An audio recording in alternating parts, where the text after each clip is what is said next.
अस्सलाम वालेकुम। कैसे हैं आप सब लोग? ठीक है।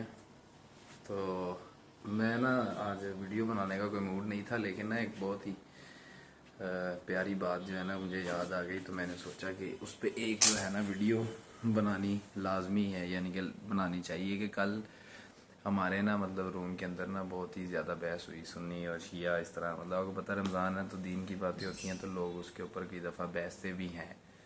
तो मैं ऐसे ही बैठा था, रात को देख रहा था, वो बातें कर रहे थे कि जी वो शिया मतलब इस तरह और सुन्नी इस तरह। तो मैंने उसको इस तरीके से देखा कि यार नज़रिया हर बंदे का अपना अपना होता है। हर बंदा अपनी अपनी बात करता है, जिसको जो पसंद है वो उसी की बात करता है, उसके खिलाफ कुछ सुनता नहीं है।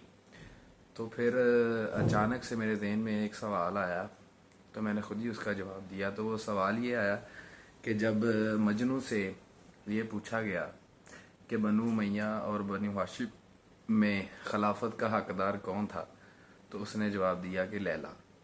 तो लैला तो इसका जवाब नहीं है। मतलब यह है कि उसने वो जवाब दिया कि वो जिस चीज़ के बारे में हर वक्त सोचता था वही उसने उसका जो है ना वो आंसर दिया। तो सोचने वाली बात यह है कि जिन लोगों को हम अपना पेशवा मानते हैं, जिनके सुपुर्द हमने अपना दीन कुरान और सब कुछ कर दिया है कि उन्होंने जो बताना है वही ठीक है, तो उनमें तो थोड़ा सा भी हौसला नहीं है, ना बात सुनने का ना बात करने का। तो मुझे एक बात याद आई कि जब हज़रत अली रज़ी अल्लाह ताला अन्हुम ने इस्लाम कबूल किया, तो गालिबन पहले मतलब कि दुनिया में कि इस्लाम कबूल करने वाले पहले मर्दों में शुमार होते हैं।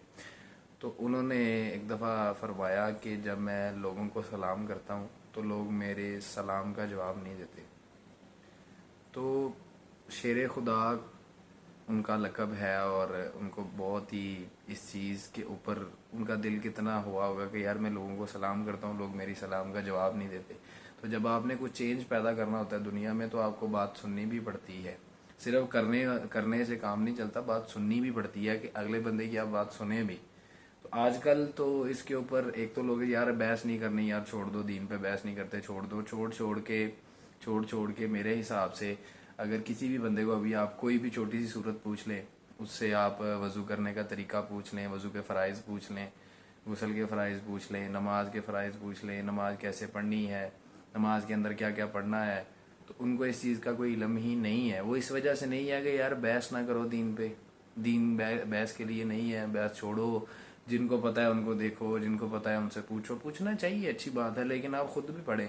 कोई बंदा है अगर वो मतलब जैसे मैं आउट ऑफ कंट्री हूँ, तो ऐसे ही कई लोग आउट ऑफ पाकिस्तान के अंदर कई लोग 10-10 साल लगा के कोई काम सीखते हैं ताकि उसको अच्छे तरीके से सर अंजाम दे सकें। तो वो अर्निंग का एक जरिया है, पैसे कमाते हैं, इस वजह से वो करते हैं। तो क्या आप लोगों को सिर्फ यही चीज़ है कि आप दीन के ऊपर बहस ना करें? अगर आपने दीन को पढ़ना है, समझना है, तो उसको पढ़े, समझे, खुद समझे। अरबी का उर्दू में तर्जमा बस लें, उसके अंदर जो तफासीर हैं उनको आप ना लें। आप सिर्फ तर्जमा देखें कि तर्जमा क्या है, तफसीर आप खुद बयान करें, आपको क्या समझ आती है। तो अल्लाह ताला ने फरमाया कि हमने कुरान मजीद इतना आसान बना दिया है कि इसको हर बंदा समझ सके। आप कोई भी दुनिया की ऐसी किताब नहीं है जो बंदा हरफ ब हरफ याद कर सके, जिसमें गलती ना हो। जो भी है, जितनी भी किताबें हैं, कोई भी ऐसी किताब नहीं है। सिर्फ कुरान मजीद है जिसको लोग 30-30 साल तक हिफ्ज कर लेते हैं अपने। वो उसके अंदर जब वो पढ़ते हैं तो ज़बर ज़ेर की गलती भी नहीं होती। तो ये अल्लाह ताला ने इसको आसान बनाया है, जिनको हमारे पीर व मुर्शद और हमारे मौलवी हज़रात ने मुश्किल बना दिया है। तो बस लोग जितनी बात उनको अच्छी लगती है वो उतनी लेते हैं। जिस बंदे ने, जिसको मोहब्बत है वो तरावी पढ़ता है, जिसको नहीं वो कहता है तरावी तो कोई नमाज ही नहीं है। तो इस तरह की बातें फैला भी गई हैं, लोग उस पर यकीन भी रखते हैं, करते भी, लेकिन खुद कुछ करने की उनके अंदर वो नहीं है कि खुद कुछ पढ़ लें, कुछ उर्दू में पढ़ लें, कुछ अरबी में पढ़ लें। तो ये तो फिर बहसें तो फिर होती हैं, फिर इस वजह से बहसें होती हैं। लेकिन जो वो मैंने आपको बताया कि आप जिससे जो पूछोगे, जो उसको अच्छा लगेगा वो बोलेगा, जो अच्छा नहीं है चाहे वो सही है वो बोलेगा नहीं। तो बस यही मेरा वीडियो बनाने का मकसद था आज।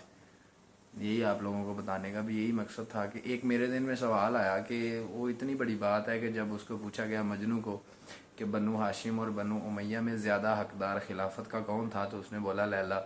तो वो जिस चीज़ के बारे में आप हर वक्त सोचेंगे, जिस मौलवी को, जिस कारी को, जिस फ़िरके को सिर्फ आप एक फ़िरके को लेके, एक मौलवी को लेके सुनेंगे, तो वो आप कभी भी उससे हट के कोई बात नहीं कर सकते। सबको सुने, सारी किताबों को पढ़ें, खुद अखज़ करें। आपको दुनिया में इन चीज़ों के लिए भेजा गया है, ना कि पैसा कमाने के लिए भेजा गया है, यानी कि जिस तरह हम लोग सिर्फ पैसे के पीछे भागते हैं कि ये हो जाए वो हो जाए, ये ले लें वो ले लें, तो ये चीज़ें नहीं हैं। तो बस इसी वजह से दिल किया कि एक छोटी सी वीडियो बनाऊं। तो वीडियो काफ़ी लंबी हो गई, तो अपना ख्याल रखिएगा। सब लोगों को मेरी तरफ से रमज़ान मुबारक, खुश रहें, आबाद रहें।